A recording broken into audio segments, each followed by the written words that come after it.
Alléluia, alléluia, soyez les bienvenus, chers frères et sœurs en Christ. Nous prions l'Éternel qu'il continue de nous garder, de nous bénir, de nous utiliser pour l'avancement de son royaume sur la terre. Aujourd'hui, nous voulons partager avec vous une parole vraiment que le Seigneur a placée dans notre cœur. Je suis le docteur Moussa Touré, le senior pasteur de Harvest Intercontinental Church Washington DC pour ceux qui se connectent pour la première fois. Soyez les bienvenus.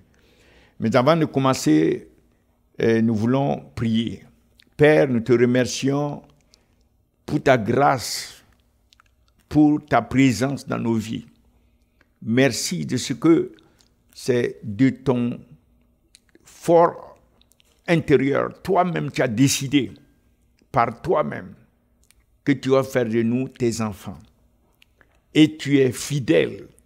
Tu es en train de le faire. Et en plus, tu nous transformes pour devenir conforme à l'image de Christ. Quelle grâce, quelle chose merveilleuse que tu nous as réservée, une destinée vraiment incomparable. Merci Père, de ce que encore aujourd'hui tu vas nous parler et tu vas nous transformer. Merci. Nous remettons donc ce service en tes mains et tous ceux qui nous suivent, tous ceux qui participent à ce service. Père, que nous puissions entendre ta voix et recevoir la grâce de t'obéir. Au nom de Jésus-Christ, nous avons prié. Amen. Amen. Nous voulons continuer dans le sens de chercher Dieu afin qu'il change la situation dans les nations. Il y a trop d'âmes, beaucoup trop d'âmes qui sont menacées. 1 Jean 5, verset 19 dit que nous savons que le monde entier baigne dans les ténèbres. Nous savons que nous sommes de Dieu, mais le monde entier baigne dans les ténèbres. Alléluia. Et qu'est-ce que nous pouvons en Christ et comment nous devons agir pour que cette situation puisse être transformée? C'est le fardeau afin que les multitudes d'âmes qui sont encore croupissantes dans les ténèbres viennent à connaître Christ.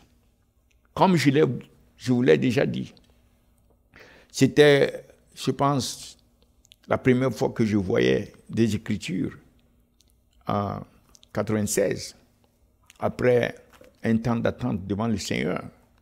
Et le dernier jour, après la prière, ces Écritures apparaissent et c'était 2 Corinthiens 4, verset 6.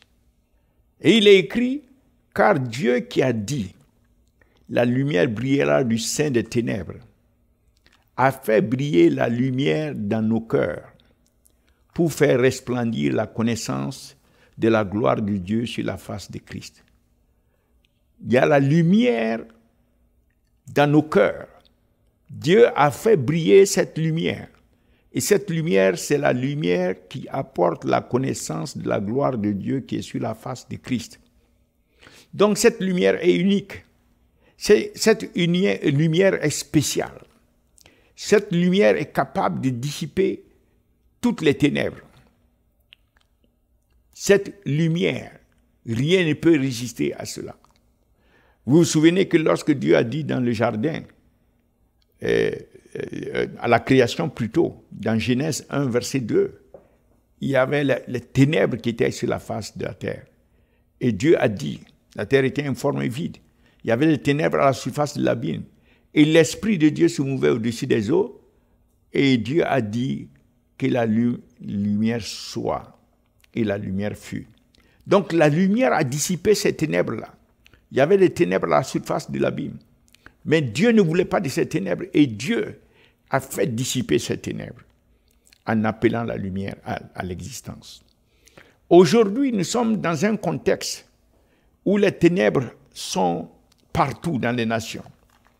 Il y a des troubles, il y a des tourments, il y a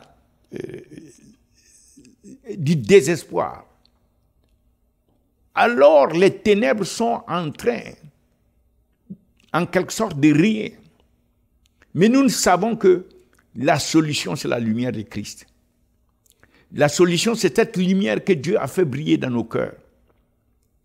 La question qui se pose, est-ce que cette lumière qui brille dans nos cœurs va réellement jaillir de nous et impartir, transformer les vies de ceux qui sont dans les ténèbres? Ces multitudes qui sont dans les ténèbres, est-ce qu'elles pourront bénéficier de ce que j'appelle les fruits de la lumière de Christ en nous? L'impact de la lumière de Christ en nous, l'effet de la lumière de Christ en nous. Est-ce que les âmes vont bénéficier de cela? Ces multitudes d'âmes qui sont dans les ténèbres. C'est cela la question à laquelle nous allons essayer de répondre. Nous allons pour cela regarder le cas de Christ lui-même qui est la lumière du monde. Christ, quand il est venu dans Matthieu chapitre 4, versets 13 à 14, 13 à 16, il est écrit, il quitta Nazareth et vint demeurer à Capernaum, situé près de la mer, dans le territoire de Zabulon et de Naphtali. Verset 14, afin que s'accomplisse ce qui avait été annoncé par Ésaïe le prophète. Donc, quand Christ est venu à Zabulon et à Naphtali, c'était pour accomplir la parole, et cette parole était laquelle? Donc nous aussi, nous sommes, non pas par hasard, à l'endroit où nous sommes. Quand Dieu nous place quelque part, ce n'est pas un hasard. C'est pour que quelque chose s'accomplisse. Ce que Christ a accompli ici doit continuer à travers nous, dans notre communauté, dans nos environnements, dans les nations. Cela doit arriver. Donc voilà le peuple des Zébulon et de Naphtali, de la contrée voisine de la mer, pas loin de la mer, du pays au-delà du Jourdain et de la Galilée des nations. Alors, Christ vient là-bas. Qu'est-ce qui se passe? Christ étant la lumière du monde. Regardons les fruits, ce qui va se passer. Regardons l'impact de Christ. Au verset 16, nous voyons que ce peuple, alléluia, quelle était sa condition? Le peuple était assis dans les ténèbres. Le peuple était lié dans les ténèbres, opprimé par les ténèbres, envahi par les ténèbres, dominé par les ténèbres. Et ces ténèbres ne sont pas, c'est pas des petites ténèbres. C'est quelque chose de grandiose, des ténèbres épaisses, terribles. Et nous voyons même que dans Ésaïe chapitre 8, verset 22, nous allons le voir tout à l'heure, ce que ces ténèbres ont amené comme impact sur ce peuple. Regardons déjà Ésaïe chapitre 8, le verset 20 et le verset 22. Juste à la loi et au témoignage, si l'on ne parle pas ainsi, il n'y aura point d'horreur pour le peuple. S'il n'y a pas la parole de Dieu, l'évangile, et s'il n'y a pas le témoignage de Christ, il n'y aura point de lumière. Le peuple n'aura aucun espoir. Il n'y aura point d'aurore pour le peuple. Mais au contraire, parce qu'il n'y a pas d'évangile, il n'y a pas de témoignage de Christ dans les nations, regardez ce qui se passe au verset 22. Puis il regardera vers la terre, et voici, il n'y aura que détresse. C'est ce qui se passe dans les nations. Par manque de l'évangile et du témoignage de Christ, les nations sont pleines de détresse. L'obscurité a envahi partout. Et de sombres angoisses opprime les peuples de sombres angoisses, les tourments. Est-ce que vous voyez? Il sera repoussé dans d'épaisses ténèbres. Donc là, nous voyons que le peuple est en train de croupir dans des conditions atroces parce qu'il n'y a pas de parole et il n'y a pas le témoignage de Jésus-Christ. Le témoignage. Il n'y a pas la parole et le témoignage. Et voilà les conditions catastrophiques. Alors nous revenons au cas du Seigneur Jésus-Christ qui est venu à Zébulon et à Nephtali dans Matthieu 4, verset 13 à 16, nous étions au verset 16. Donc, ce peuple assis dans les ténèbres, et nous avons vu pourquoi, et nous avons vu la description de ces ténèbres.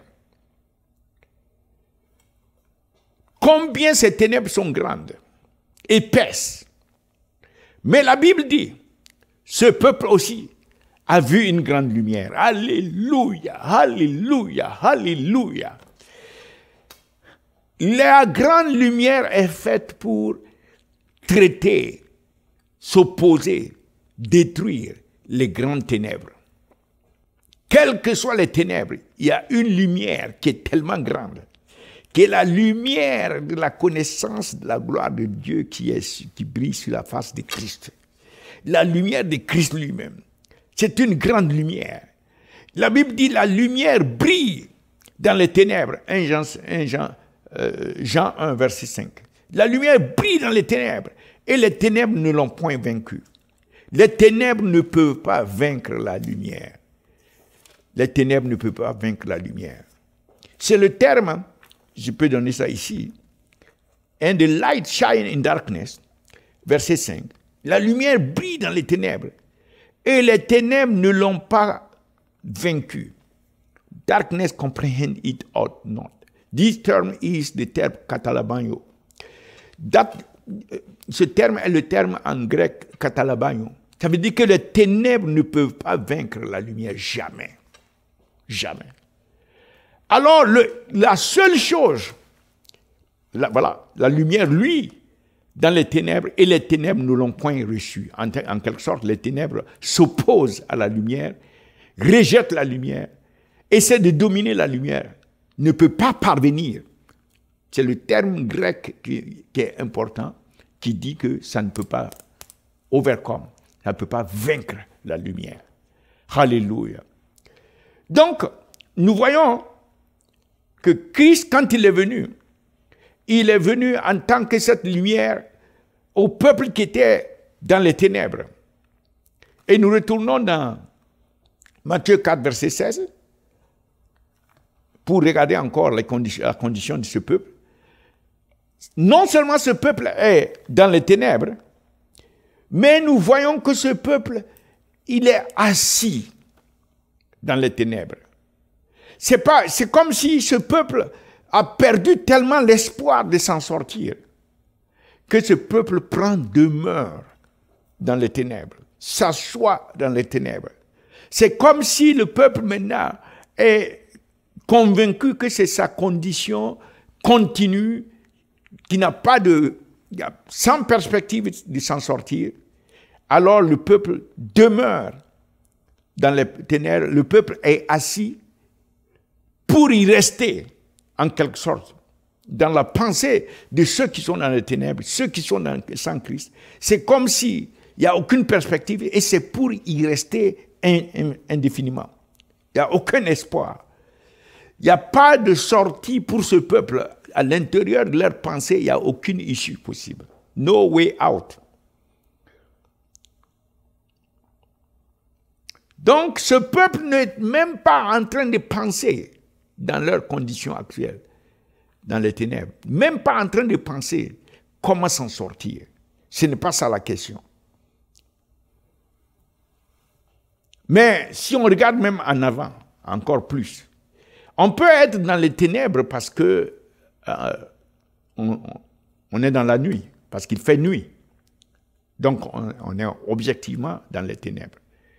Les conditions environnantes, ce sont les ténèbres parce qu'il fait nuit. Mais lorsqu'on est assis dans les ténèbres, la condition peut aller même au-delà du fait que c'est parce qu'il fait nuit autour. La condition peut être qu'à l'intérieur même de ceux qui sont assis dans les ténèbres, l'intérieur est obscur parce qu'ils sont aveuglés.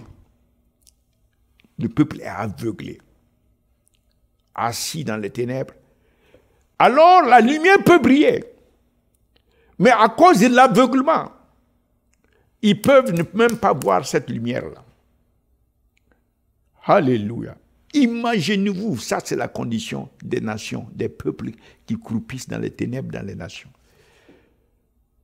Ça c'est une oppression qui n'a pas, à laquelle il n'y a pas d'issue.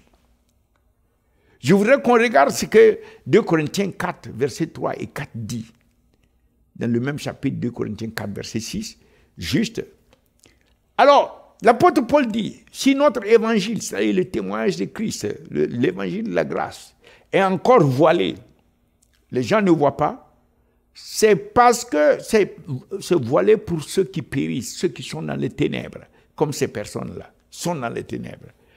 Et pourquoi ces personnes sont dans les ténèbres? Voilà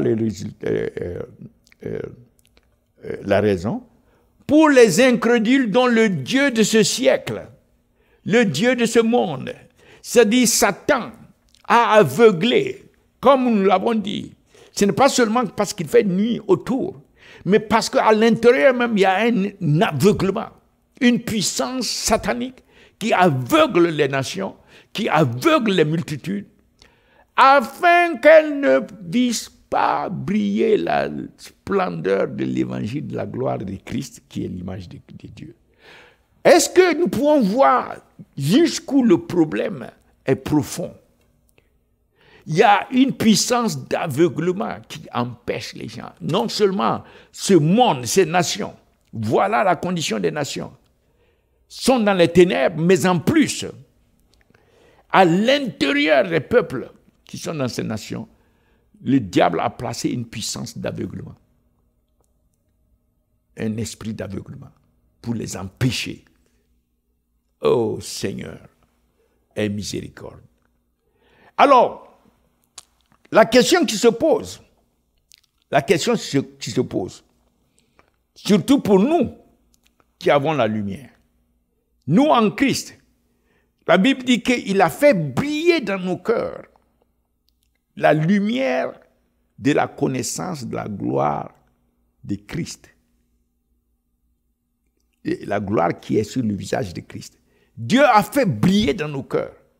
Donc nous avons, je dois même dire, nous sommes, parce que cette lumière dans nos cœurs a changé notre nature spirituelle. Comme Christ l'a dit dans Matthieu 5, nous sommes aussi la lumière du monde. Nous sommes devenus cette seule lumière qui a la puissance de briser la puissance d'aveuglement qui est placée par le Dieu de ce siècle, Satan, dans le cœur des hommes et des femmes de ce monde, surtout dans le contexte actuel, où la vérité devient le tabou dont il ne faut pas parler, et le mensonge est propagé partout, principalement par les démons et leurs suppôts. Alors, c'est donc le moment, comme Christ est parti à Naphtali et à Zébulon, afin que s'accomplisse la parole des Écritures. Nous aussi, nous devons aller dans ce monde. Nous devons aller spirituellement. Nous devons aller avec l'évangile de puissance pour le salut. Nous devons aller en prière, en intercession. Car avec Christ, nous avons toujours la victoire. Nous ne devons pas abandonner toutes ces âmes. Nous devons comprendre que nous sommes leur seul espoir. Ces âmes n'ont aucune autre issue que la lumière qui a été placé en nous par Dieu pour refléter la gloire qui est sur le visage de Christ. Il faut cette lumière. Je parle ainsi parce que j'ai expérimenté cela. Les chrétiens ne m'ont pas parlé. Mais c'est Christ dans une lumière que je croyais physique, à laquelle j'ai fermé les yeux naturels. C'est cette lumière qui a brillé et qui a détruit les ténèbres en moi. Quand Christ est venu, c'était la fin des ténèbres. Alors je comprends dans mon ADN spirituel la nécessité que la lumière de Christ, de la gloire qui est sur le visage de Christ, brille dans le cœur des hommes et des femmes dans les nations. Surtout dans le contexte actuel, jusqu'au retour de Jésus-Christ. Maintenant, plus que jamais, cela n'a été. Alors, regardons, surtout pour nous, la question qui se pose. Quel est le profit que les nations, les âmes tirent du fait que nous portons la lumière en nous? Du fait que nous sommes la lumière du monde. Comme dans Jean 5, dans Matthieu 5, verset 14. Christ a dit que lui, il est la lumière, et il dit que nous aussi, nous sommes la lumière du monde. Quel est l'impact, quel est le fruit de la lumière de Christ que nous portons? Quels sont les fruits? Quel est l'avantage, le profit pour les nations, pour ces âmes qui sont dans les ténèbres, que nous soyons la lumière? Est-ce qu'il y a un avantage pour ces âmes? Ou bien nous portons seulement la lumière, nous sommes seulement la lumière pour avoir le nom que nous sommes la lumière, c'est tout. Mais il n'y a pas de fruit, il n'y a pas d'impact, il n'y a pas d'influence, il n'y a pas de transformation à travers nous. Que Dieu interdit cela. God forbid that it be so. Alors nous allons regarder, dans le cas de Christ, quand il est parti à Naphtali et Zébulon, quels ont été les fruits de l'arrivée de Christ, la lumière du monde? Et ce sont ces fruits-là que nous devons porter. Nous voulons marquer ici deux fruits que nous trouvons dans Ésaïe chapitre 9, verset 2. Dans Ésaïe chapitre 9, à partir du verset 2, nous voulons mentionner deux fruits. Alors, le peuple qui marchait dans les ténèbres voit une grande lumière. Ça, c'est ce que l'arrivée de Christ. Quand il est arrivé à Zébulon, on peut même commencer au verset 1, parce que Matthieu a dit, afin que s'accomplisse, et l'écriture qui devait s'accomplir, c'est celle-là. Mais les ténèbres ne règnent pas toujours sur la terre où il y a maintenant des angoisses. Donc ça, c'est la situation des ténèbres angoissantes, les ténèbres, les troubles et autres.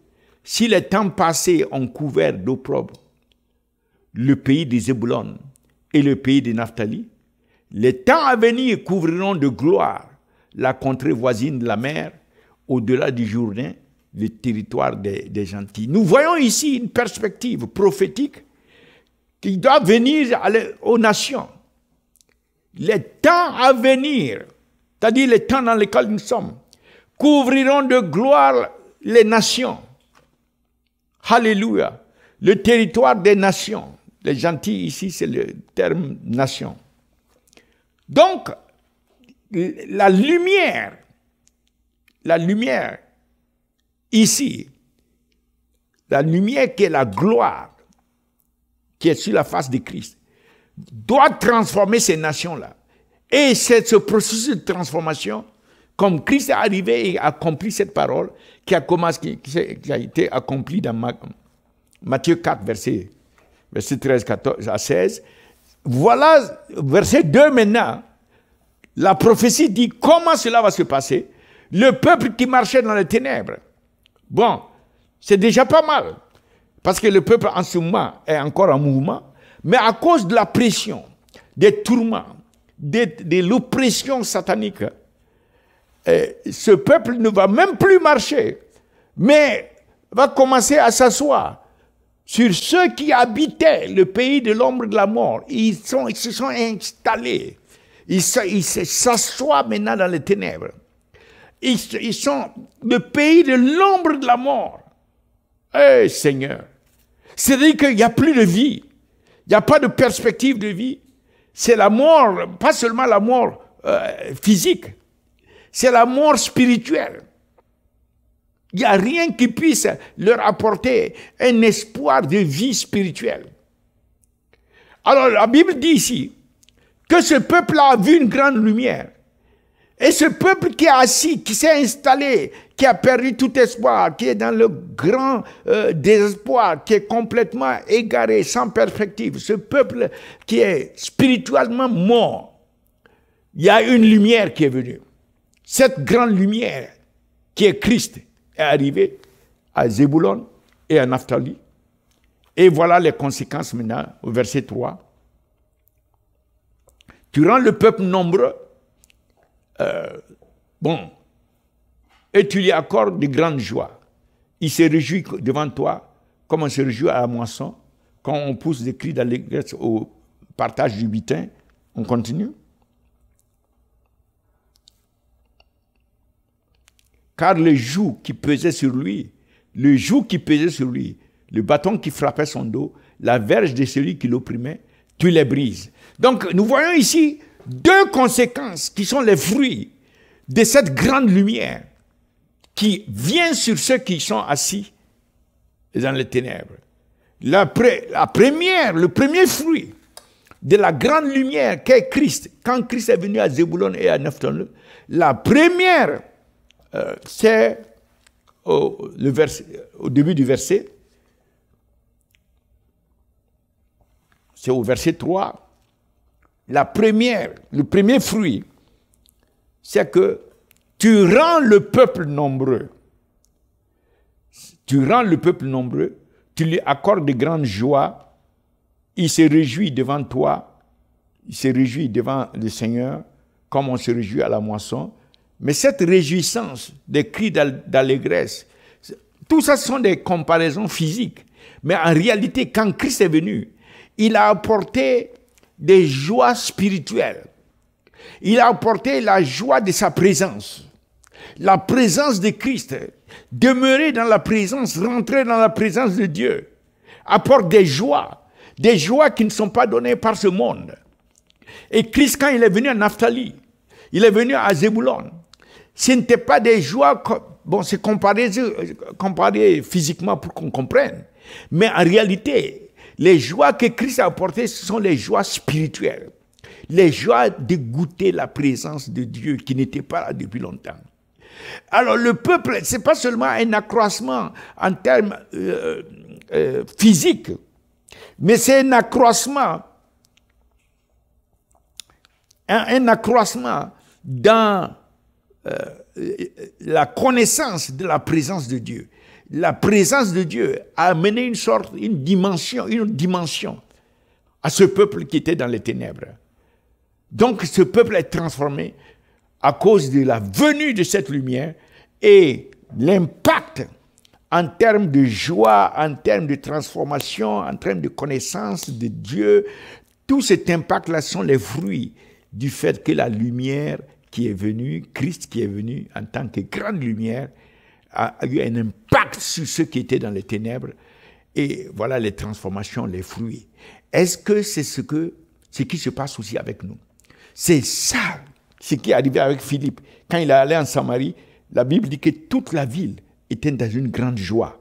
Une grande joie. Donc il doit y avoir par l'Esprit de Dieu un impact sur ceux qui sont dans les ténèbres, de la lumière de Christ qui brille à travers nous, pour apporter le fruit de cette lumière, qui est l'accroissement de la présence de Dieu là où nous partons, et la joie, une joie spirituelle dans les cœurs de ceux qui étaient dans les ténèbres. Deuxième fruit que nous voyons, c'est au verset 4.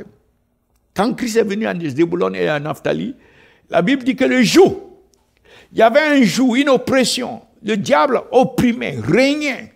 Il dominait sur ce peuple. Le joug qui pesait sur le peuple. Le bâton, il les torturait. C'était des tourments. Le bâton qui frappait le dos de ce peuple. La verge de celui qui l'opprimait. Donc il y avait des oppressions. Vous vous souvenez, dans Luc 4, verset 18, le Seigneur a dit qu'il est venu apporter la délivrance aux captifs. Donc nous voyons ici une délivrance spirituelle. Nous voyons une libération. Le joug est brisé. Le bâton qui les frappait est brisé. La verge de celui qui les opprimait, brisée. Christ les a brisés. Tu les brises. Alléluia. La venue de la grande lumière de Christ brise l'oppression, le joug sur ceux qui croupissent dans les ténèbres.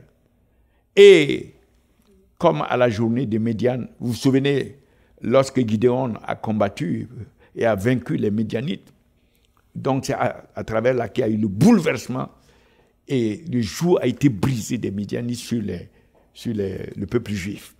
Alors le Christ en venant et sa lumière a eu un impact de briser le joug des ténèbres, de l'oppresseur, de Satan et des démons sur le peuple qui croupissait dans les ténèbres. Donc le deuxième fruit du fait que la lumière de Christ brille à travers nous, c'est nous amenons la liberté spirituelle, la délivrance aux captifs. Nous arrachons ceux qui sont opprimés à l'oppresseur. Les oppressions, les maladies qui représentent une oppression, les obstacles, les conditions dites inguérissables.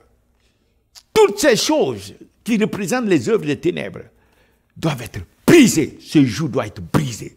Voilà les deux impacts que nous devons apporter aux nations, aux peuples qui sont dans les nations.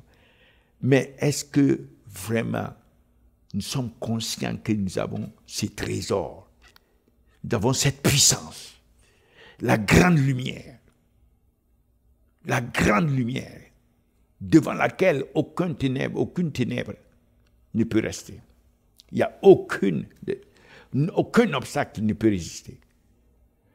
Donc nous allons prier que par l'Esprit de Dieu, vraiment, une fusion du Saint-Esprit sur le corps du Christ, sur les enfants, le peuple de Dieu, afin que nous rentrons dans cette dimension où la connaissance de la gloire, la lumière qui apporte la connaissance de la gloire qui est sur le visage de Christ, va briller à travers nous et produire des fruits dans la vie des gens. Produire la joie, la connaissance de la présence de Dieu et aussi la délivrance, la libération de l'oppresseur. Prions maintenant. Père, nous te remercions, car tu es Dieu et ta parole ne te retourne pas sans produire ton effet. Nous prions que comme Christ qui est parti à Naphtali et à Zébulon, et il est parti et la grande lumière qu'il représente a transformé en apportant des fruits effectifs, réels dans la vie, dans les conditions de ceux qui croupissaient dans les ténèbres.